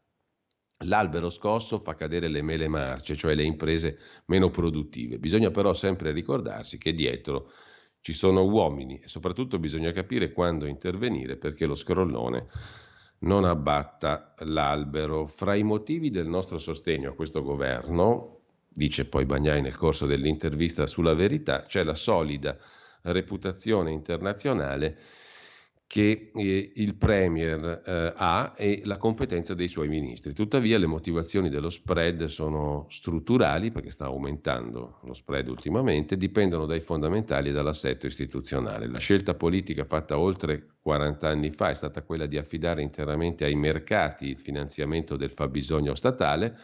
In questo contesto diventa determinante il ruolo della Banca Centrale e lo dimostrano le tensioni che si stanno manifestando da fine settembre. Tutti si aspettano che l'inflazione aumenti e la Banca Centrale Europea ha sostanzialmente esaurito i suoi programmi di acquisto titoli. La logica conseguenza è un aumento dei tassi, non c'è scudo reputazionale che tenga. La questione parte da qui, si parla poi di inflazione, di tassi, di Banca Centrale Europea e anche però di politica. La Lega ha il pieno diritto di dissentire dal governo, dice Bagnai. L'altra intervista, dicevamo sempre sulla Verità, è quella al sottosegretario all'agricoltura, sempre della Lega, Gianmarco Centinaio. Lo intervista Carlo Cambi. L'Europa parla tanto di ambiente, ma sta rovinando la nostra agricoltura. Fanno passare come salutari i cibi prodotti dalle multinazionali e intanto bollano come nocivi quelli italiani. Si parla anche di concessioni balneari, lo Stato ha cambiato le condizioni, ora dice ai balneari tra un anno a casa, ma questo non si può fare, dunque rivedremo la legge in Parlamento. Così inizia peraltro l'intervista di Carlo Cambi con un riferimento particolare, dovreste passare da Crispiero e guardare il mondo da lì. È un grumo di case sui colli che scemano da Camerino, nelle Marche. Sembra nulla, eppure innescò la vera rivoluzione verde che ha sfamato l'umanità. E ce ne siamo dimenticati, come ci siamo dimenticati di Nazareno Strampelli, anche se ora vogliono tutti il suo grano, senatore Cappelli, morto 80 anni fa, nel 1942. Nessuno lo ha ricordato. L'oblio è la condanna per aver condotto la battaglia del grano che Mussolini si intestò. A Crispiero, in una lapide posta sulla casa dove è nato, hanno scritto: dove cresceva una spiga di grano, ne fece crescere due. Doveva vincere il Nobel, non glielo dettero, causa fascismo. Ma ora ci farebbe comodo riavere Crispiero in salute e in cattedra. Importiamo il 60% del grano e la baruffa ucraina non aiuta. La febbre dei prezzi di pane e pasta è a 40% d'aumento. I contadini sono tornati in piazza coi trattori.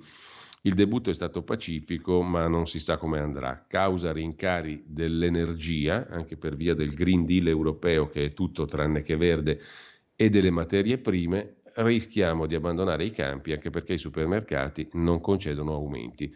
Ci stiamo incamminando come i ragazzi della via Gluck, laddove c'era l'erba, ora c'è povertà. E lo ammetto, dice Gianmarco Centinaio, sottosegretario all'agricoltura, sono molto preoccupato per l'inflazione, per l'Europa che sembra volersi sbarazzare dell'agricoltura ed è orientata solo al politicamente e ecologicamente corretto, e per la condizione delle nostre imprese agricole che sono in serissima difficoltà. Così inizia la conversazione di Carlo Cambi con il sottosegretario leghista all'agricoltura Gianmarco Centinaio. Mentre c'è da segnalare un'altra questione che pone invece il Giornale, l'abbiamo visto prima, l'idea anti-quorum per i referendum sulla giustizia della ministra Lamorgese per ostacolare i referendum si vota il 12 giugno per il secondo turno delle amministrative. Lega e Forza Italia hanno chiesto l'accorpamento con le comunali di primavera per favorire l'affluenza, ma la ministra dell'Interno pensa invece alla data dei ballottaggi e la responsabile giustizia del PD spinge per il no ai quesiti. Sottolinea Stefano Zurlo: con le urne in estate l'affluenza resta bassa, l'unica eccezione fu nel 2011 per il referendum sull'acqua e sul nucleare. Dal 2000 le consultazioni popolari hanno fatto flop, nel 2016 ha votato il 31%. Sulla questione il Giornale interpella un altro leghista, il sottosegretario all'interno Nicola Molteni: con l'Election Day 200 milioni di risparmi, è giusto e opportuno, i referendum vanno accorpati con il primo turno. L'ipotesi è sostenibile tecnicamente e amministrativamente perché lo si è già fatto in passato. Non si tratta di favorire un partito, ma gli italiani che vogliono esprimersi. È un'opportunità enorme dopo 30 anni di mancate riforme del sistema giustizia. E commenta anche il professor Marco Gervasoni sul Giornale: sarebbe miope considerare patrimonio di un partito la campagna referendaria sulla giustizia.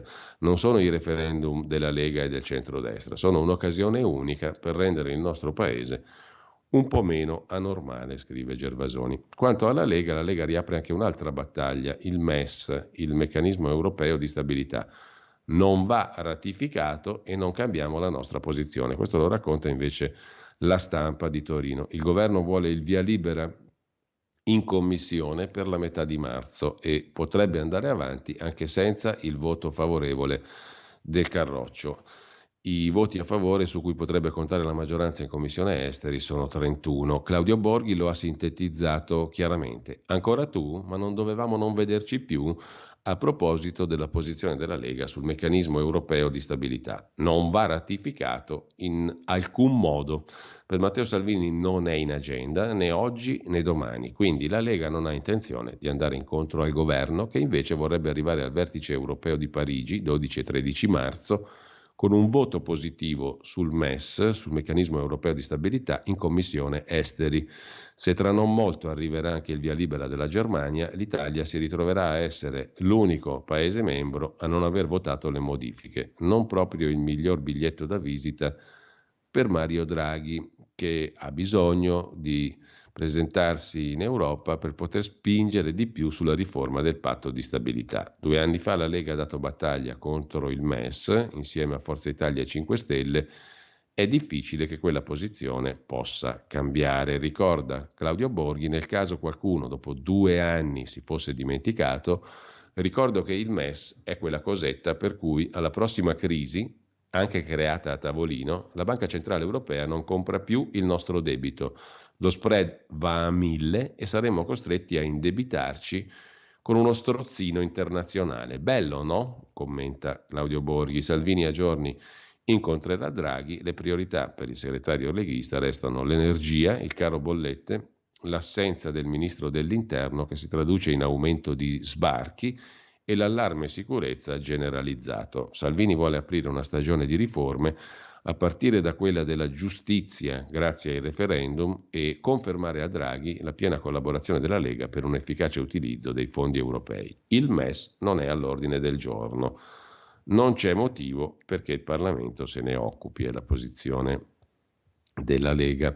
Intanto, a proposito di Lega, vi segnalo su Repubblica anche l'inchiesta, credo sia la 3ª puntata ed è anche l'ultima, sulla Lega in Piemonte. In questo caso qui la Lega è compatta, ascoltiamo le minoranze. A differenza di Veneto e Lombardia, nel partito non ci sono mugugni sulla leadership di Salvini. Per il segretario della Lega in Piemonte Molinari è merito della vocazione sociale della Lega. Salvini mi ha spiegato tutto su Mattarella, a mia volta l'ho spiegato alla base, quindi avanti così. In Piemonte, aggiunge Alessandro Canelli, sindaco di Novara, la Lega è monolitica, nessun segreto ma una linea politica chiara che guarda alle radici. Il segretario della Lega è un vecchio ragazzo di 38 anni e si chiama Riccardo Molinari, come la Sambuca, scrive Repubblica, presentando appunto il pezzo sulla Lega in Piemonte. Dalla Lega in Piemonte passiamo a uno scoop, sorpresa, ce lo racconta Repubblica con il costituzionalista Michele Ainis.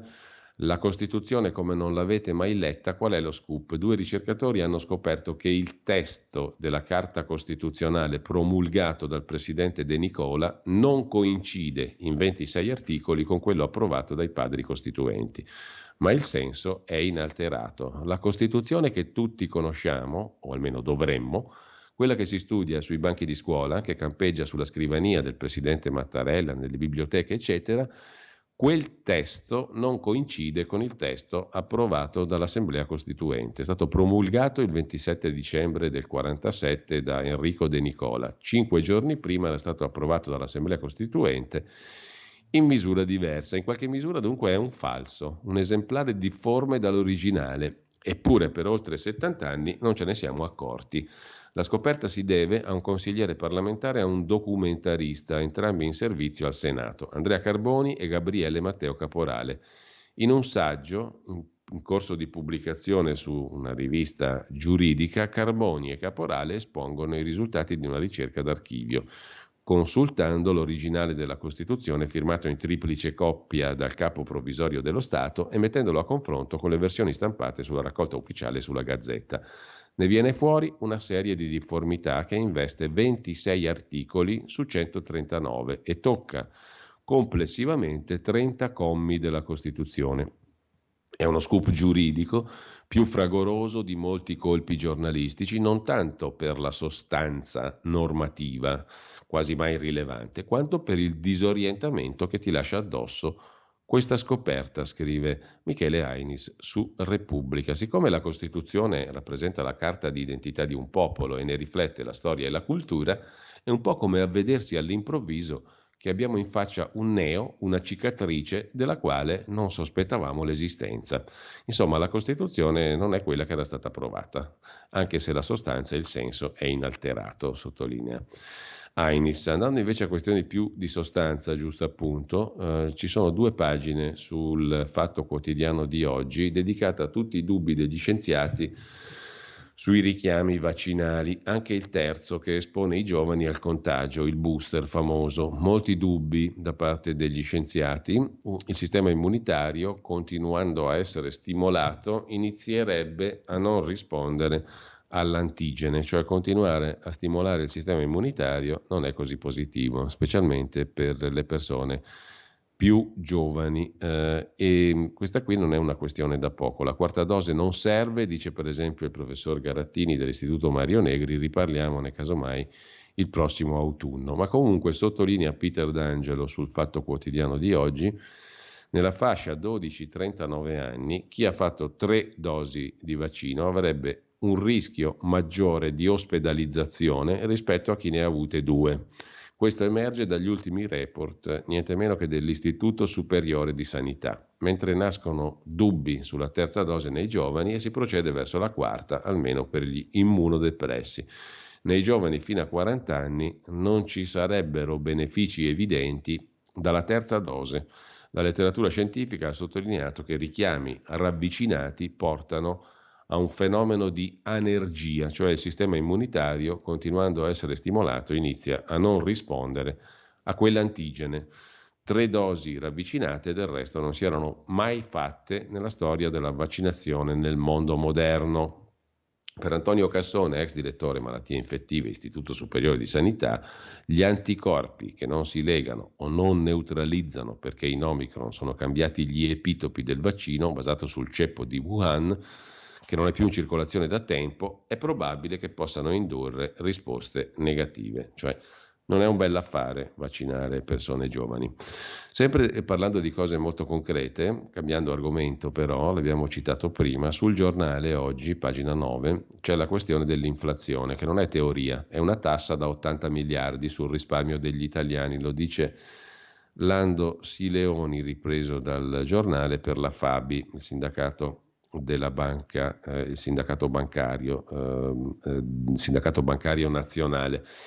Chi tiene i soldi sul conto corrente perde il 4,8% del potere d'acquisto perché manca la fiducia. Sono 1.600 i miliardi di euro degli italiani fermi sui conti correnti, sono poco meno dell'intero prodotto lordo di un anno e su questi soldi c'è una tassa occulta da 80 miliardi di euro invisibile, ma che ha già iniziato a erodere i risparmi degli italiani, cifra 10 volte superiore a quella stanziata dal governo per contenere le bollette e incentivare l'auto. A tanto si arriva con un semplice conto, cioè applicando il tasso di inflazione allo stock di risparmi che giacciono sui conti correnti degli italiani.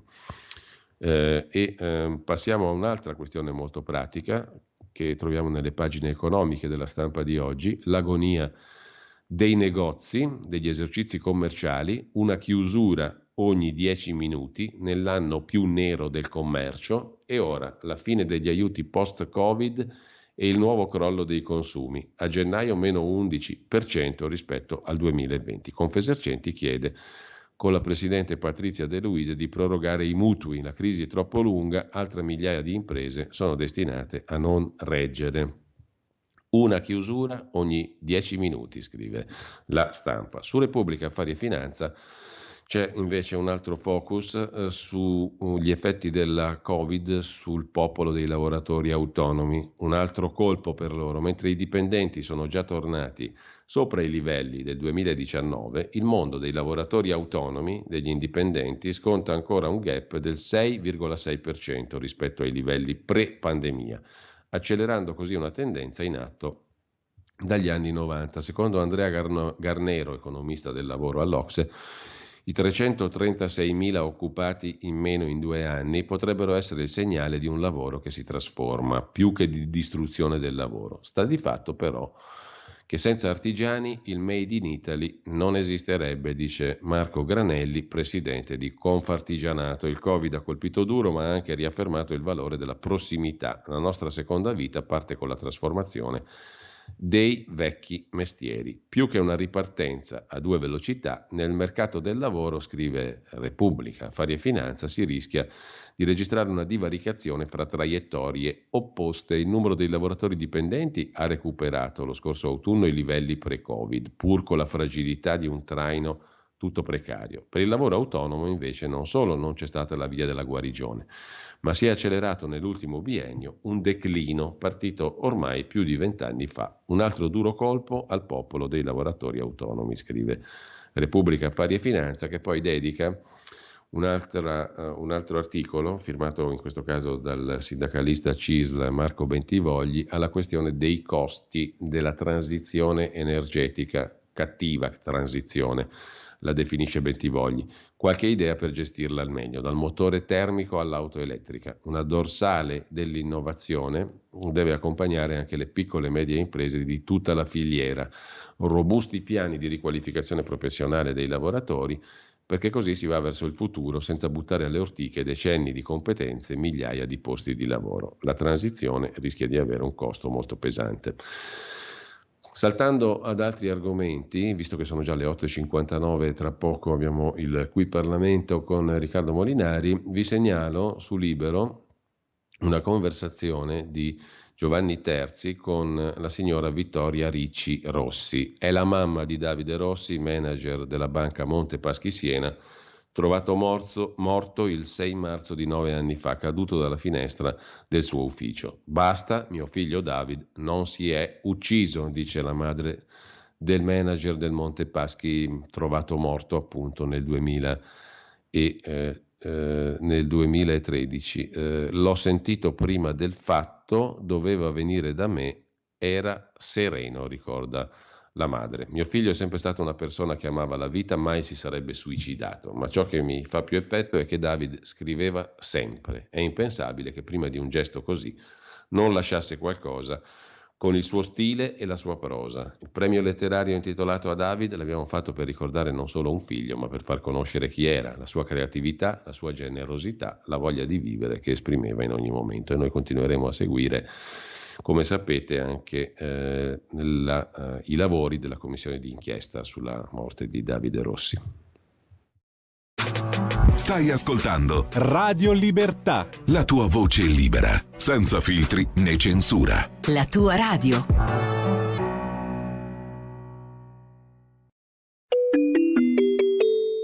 Qui Parlamento.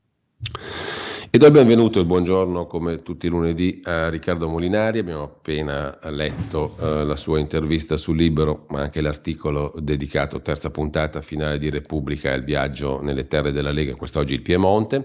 Riccardo dovrebbe essere già in collegamento con noi, lo saluto e lo ringrazio. Buongiorno. Buongiorno, saluto agli ascoltatori.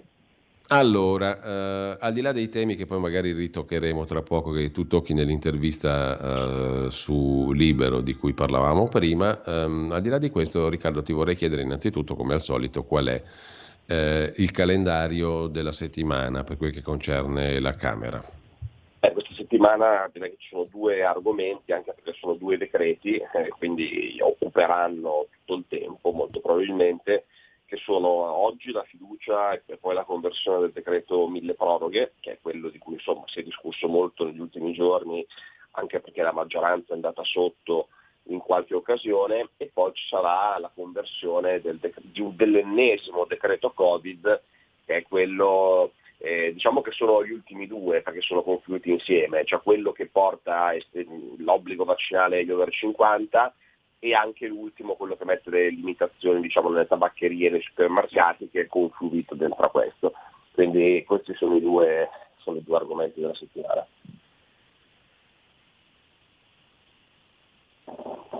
Giulio, non ti sentiamo più.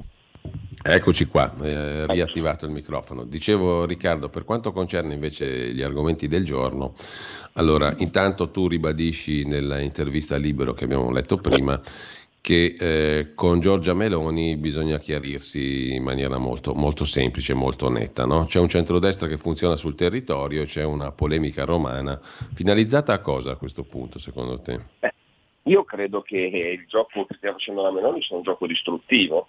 Lei sta cercando di massimizzare il suo consenso a discapito nostro, però per farlo non fa una campagna contro il centro-sinistra o contro il governo in generale, lei fa una campagna quotidiana contro la Lega.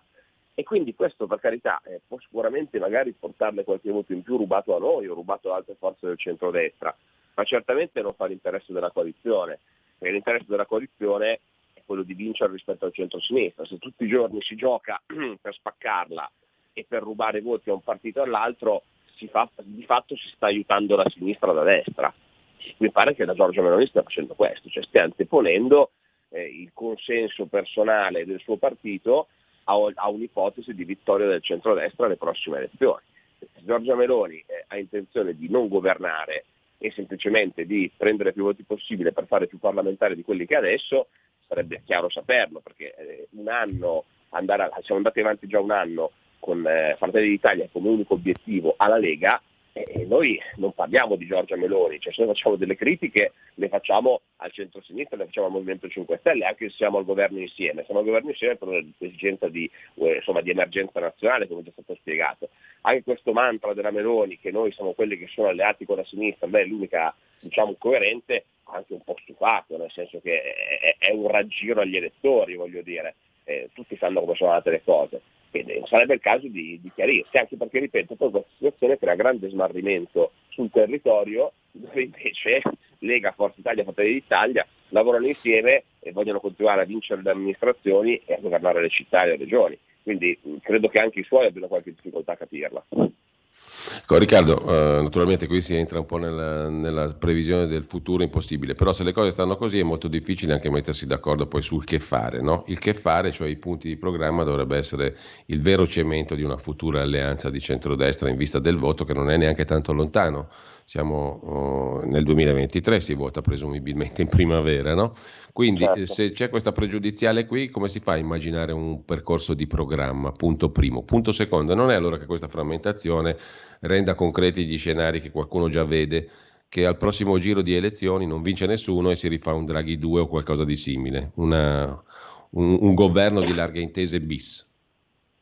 Se dovesse cambiare la legge elettorale e quindi non dovesse esserci più il maggioritario come c'è adesso e non dovessero esserci più le coalizioni, è molto probabile che finisca così, perché se Giorgia Meloni si chiama fuori dalla partita del governo da una parte, è ovvio che il centro-sinistra molto probabilmente non avrà i voti per governare da sola, la Lega non avrà i voti per governare da sola, e quindi c'è chi sta lavorando per creare un governo di larghe intese anche in futuro, che non è quello che vogliamo noi però, cioè noi vorremmo andare alle elezioni e vincere come centrodestra, però per vincere come centrodestra dobbiamo essere uniti e dobbiamo, appunto, come dicevi tu, avere un programma comune e essere consapevoli di quello che vogliamo fare. Se la Meloni passa il tempo a sparare sulla Lega, dà il segnale che non ha intenzione di andare al governo con noi, evidentemente, e allora spiegarci cosa vuole fare, visto che al governo non ci andrà mai, soprattutto da sola, allora sta facendo il gioco della sinistra, cioè allora sta giocando a distruggere il centrodestra,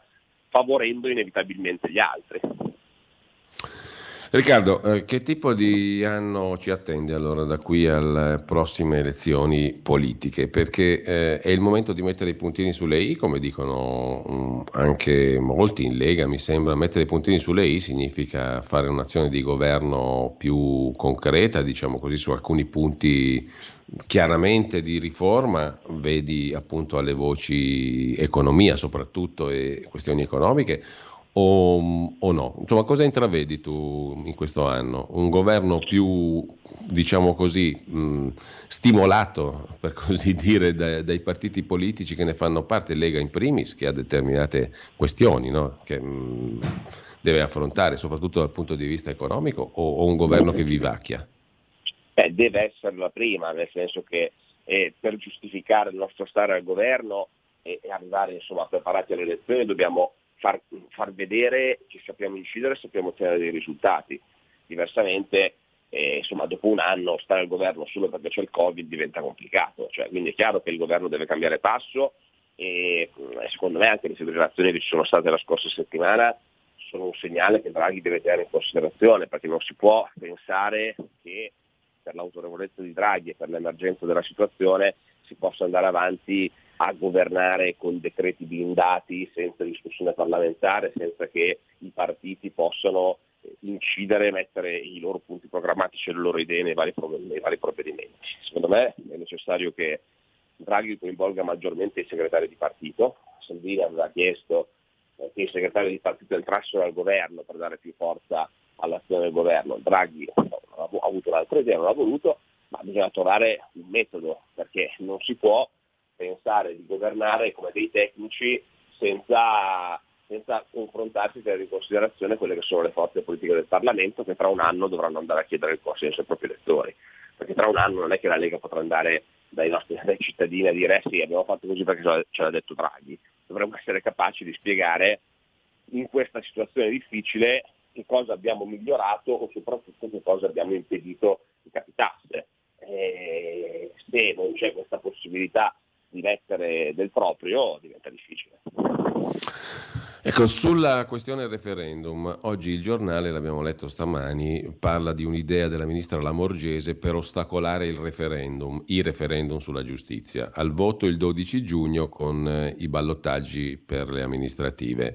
La questione sta in questi termini o ancora non si è deciso nulla, visto che anche questa è una partita abbastanza importante, no? Beh, non si è ancora deciso nulla, nel senso che non sappiamo neanche ancora quale sarà la data delle amministrative, anche se si suppone sarà a fine maggio. E anche se però c'è il PD che tira a farle comunque in autunno, con la scusa del Covid, eccetera, vedremo cosa succederà. È evidente che noi riteniamo che fare il referendum insieme al primo turno delle amministrative permetterebbe di risparmiare molti soldi, nel senso che in tante città si vota, sono già allestiti i seggi e questo sicuramente rende più pratico ed efficace il tutto. È anche evidente che facendo le amministrative e il referendum insieme ci sarebbe una spinta maggiore per il referendum.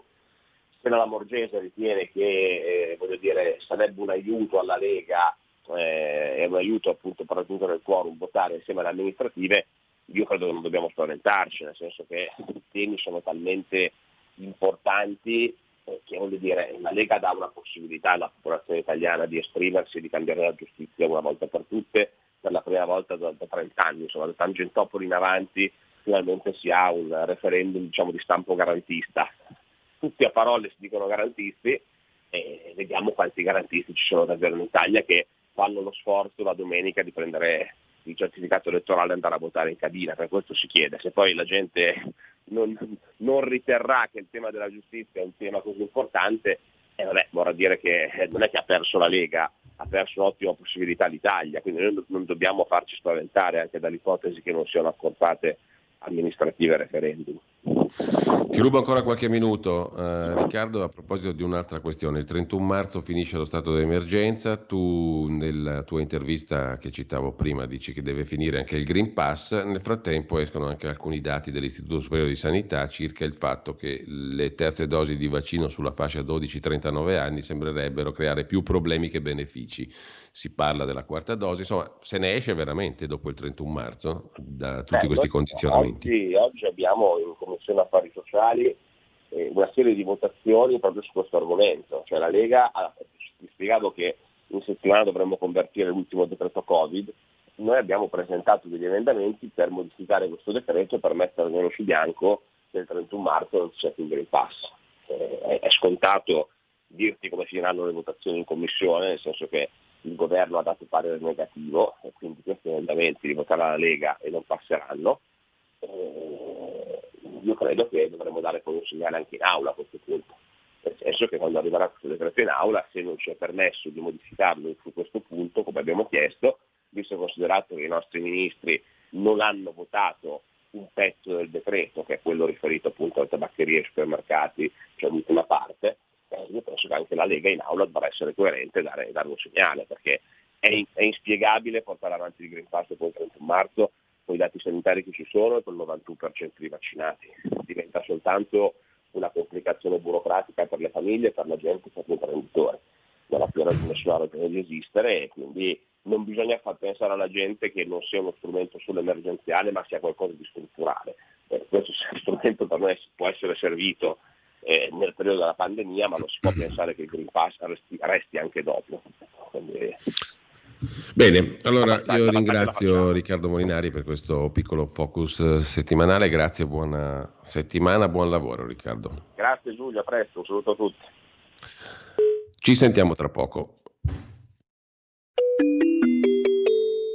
Qui Parlamento. Avete ascoltato